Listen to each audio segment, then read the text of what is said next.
Testing. Test. Staring at the ceiling, came to realization I'm too dependent on other beings. My blood the one above, and you give me that love that I need, and every bit I receive. If not for you, I would probably be beneath the surface of this earth. I found my purpose cause of you, was certain I was worthless. Then you exposed the truth, and then I grew close to you.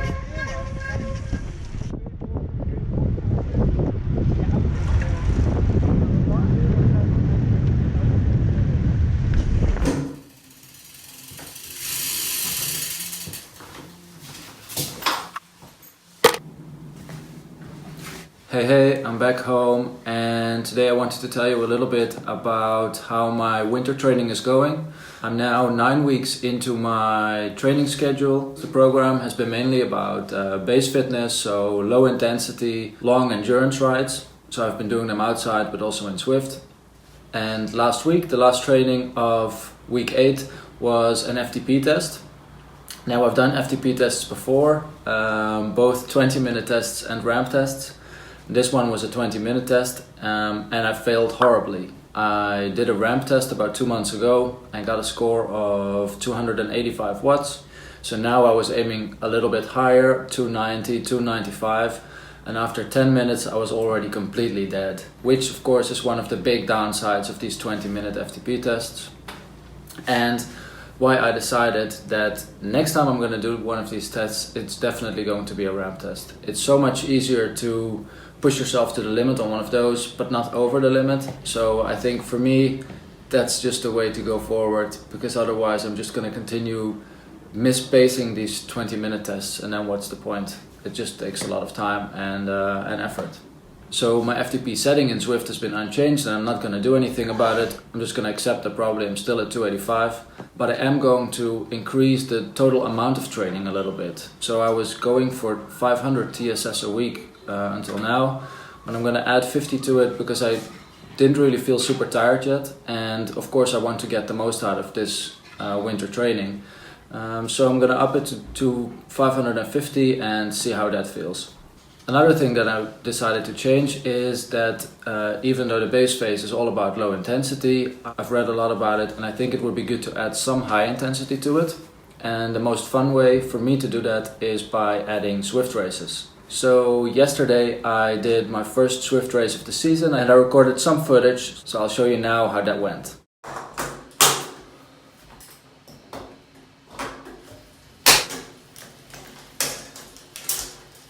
Alright, here we go, my first race of this winter. It's a World Bicycle Relief race organized in London. I think it's one lap. I have no idea how long this lap is. I'm racing in the B category, that's what I did last year. I would like to upgrade to the A category this year, but I'm not sure yet if I'm strong enough for it, so maybe I'll see that today.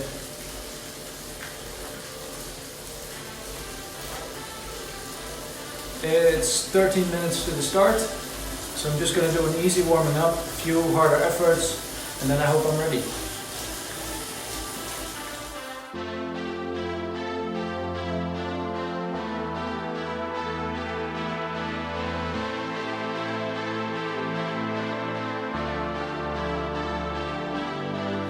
Alright, my fan is on, 1 minute to go, I'm excited. 10 seconds.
Okay, we just finished. I'm absolutely dead. Oh, my legs are shaking. It looks like I was 6th overall and 2nd in my B category. So I'm very pleased with that. Could have done better, just finished outside of the first group because on the last tunnel I lost contact and I had to give it everything to get back to the group. But then I couldn't really join the sprint anymore. I also noticed in the results that I've broken all my power records and that I had by far the highest heart rate out of everyone in the race. So I guess that means I gave it everything, and that's the whole idea of doing these races. That I push a little bit harder than in a normal training workout. So I'm already looking forward to next week. That's it for now. Back to the studio. So I'm not sure if you can call a race like that fun. Maybe it's type 2 fun, but I think it's definitely a good addition to do these Zwift races in my winter season, just to get some high intensity, and it's very motivating, and I think it will make me a stronger crit racer. Now for something completely different. I've been working on plans for this year's Festive 500. As you maybe know, 1 year ago I started making these videos, and my first videos were of the Festive 500 last year. I think this event is super nice, a really good challenge to do 500 kilometers in 1 week in the darkest days of the year. Last year was super fun. I wanted to do something again this year, and I wanted to organize something that you could be a part of as well. So I teamed up with a hotel in the Belgian Ardennes. The hotel is called Le Coffee Ride. Super nice place, all focused around cyclists that are visiting this area, which is a great area for cycling. Lots of hills, forests, it's quiet. So I'm going to go there for 4 days, from the 27th until the 30th of December. And each day I'm going to host one ride that anyone can join. I've invited a couple of my friends, the ones you've seen in the video. I think my dad is going to come. I think my brother is going to come on one day. And I hope some of you guys will be able to join as well. All 4 rides are going to start and end at the hotel, where we can get a coffee and afterwards we can get a beer and some food. And each one of these 4 rides is going to be different. So the first day, the 27th, there's going to be a ride of 120 kilometers with the option to stop after 55, because then we're back at the hotel for a coffee, and everyone that wants to do 120 can continue. I think it's a super nice route showing all the highlights in the area. Then on the second day I want to try some gravel riding. I haven't really done it before, but I'm gonna put some gravel tires on my Paralane, and I'm sure it's going to be fine. It will be 65 kilometers. Ideal ride to join for people that enjoy gravel riding. The third day is Saturday, the 29th. It's actually a ride organized by Magistrale. They're a Dutch coffee roaster that are really involved in the cycling scene. So they're hosting 5 rides through the Netherlands and Belgium, and this one ride leaves and ends at the same place where I'm gonna be. So I will join their ride, and it's also open for you to join. And on Sunday the 30th, that's the biggest, the most fun ride, I think, around 125 kilometers.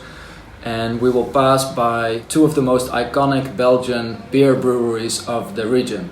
So it doesn't matter if you want to drink the beer already on the ride or not, but we will visit these 2 breweries, and you can also grab a coffee or a Coke there, whatever. And the route goes along some water, some rivers, plenty of climbing, but not too crazy. And then when we get back to the hotel, there will be some food, some drinks, and we can all celebrate finishing the Festive 500. So overall, I'm really digging this Festive 500 idea. I hope there will be some of you there to join me in the rides. You can stay at the hotel if you want to, of course, and join multiple rides as well. You can get food, you can get drinks there. And other than that, we're just going on a nice ride together. All the details about the rides, including the GPS routes and a link so you can subscribe to the Facebook events, is in the description below this video. If you have any questions, just pop them in the comments and I'll answer them so everyone can read it. And so yeah, maybe I'll see you in Belgium at the end of the month. For this week, this is it. I'm going into a week of a lot of training, so I will catch you guys in my next video next week. Bye bye.